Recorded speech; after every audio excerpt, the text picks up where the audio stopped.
right. Avos, Perik Aleph, Mishnah Gimel. Antignos ish soichoi. So Antignos was a student of Shimon HaTzadik, and he came to teach a path in Avodas Hashem, that a person should do the mitzvos because he recognizes the value of the mitzvah.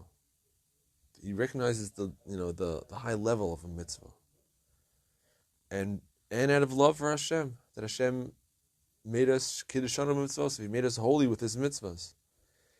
So we should do mitzvahs as someone who always wants to fulfill the will of the one he loves. And schar will come on its own. The Gemara in Avodah Zarah, Daf Yud Tes Amud Aleph says, "Ashrei ish yareis Hashem b'mitzvaysav chafetz ma'od."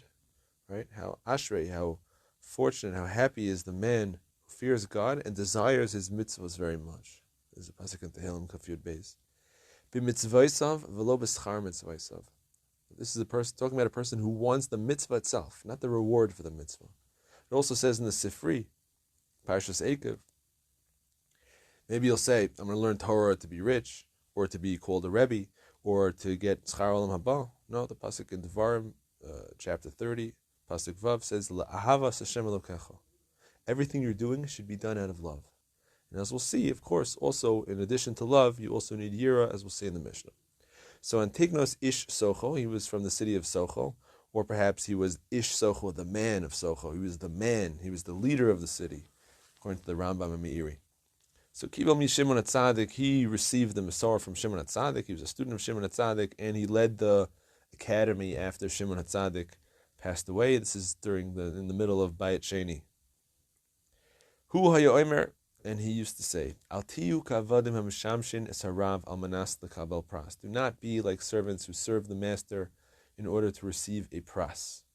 Don't serve Hashem in order that He's going to do good to you and be kind to you, like servants who serve their master in order to receive a pras. What does the word pras mean? So the Rambam says pras is like a bonus. It's something that you're not owed, but it's just a gift. It's a bonus that someone gives you out of goodwill. So don't do it in order to get the bonus. You should serve God like a servant who's not looking forward to any reward or bonus, just serving God out of love. But vihi mora shemayim aleichem. Even though you're serving God out of love, we are also commanded to have awe of heaven. Awe of God's incredibly high level, Musai Ugdulasai, His extremely high level and His greatness, the greatness of the Creator. Like it says in Devarim, chapter 6, pasuk 13, Es Hashem Elokecha Tira. We're meant to have awe of God. But Ahava says two aspects. The aspect of love of God, that brings to Zerizos in mitzvot aseh. We want to do things for Hashem, so to speak. And Yiras Hashem, the awe of God, that brings to Zehiros, brings to being careful not to do mitzvahs lo taseh, not to do averos. And when we have these two things combined, it comes out we have perfect avodat Hashem shlema. Now in Avos Reb Nasan in chapter 5, it's brought down that Antignos ish Soichai had two talmidim that taught his words. One of them was named Tzadok, and one was Baitus, and they taught their students, and their two students taught students. And the question they had was, why would they say serve God for no reward?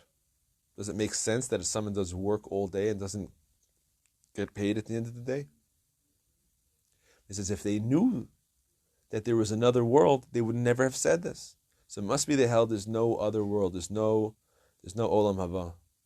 So they rejected the Masorah, they rejected the Torah, and they created these two breakaway groups called Sadukim and Baitusim.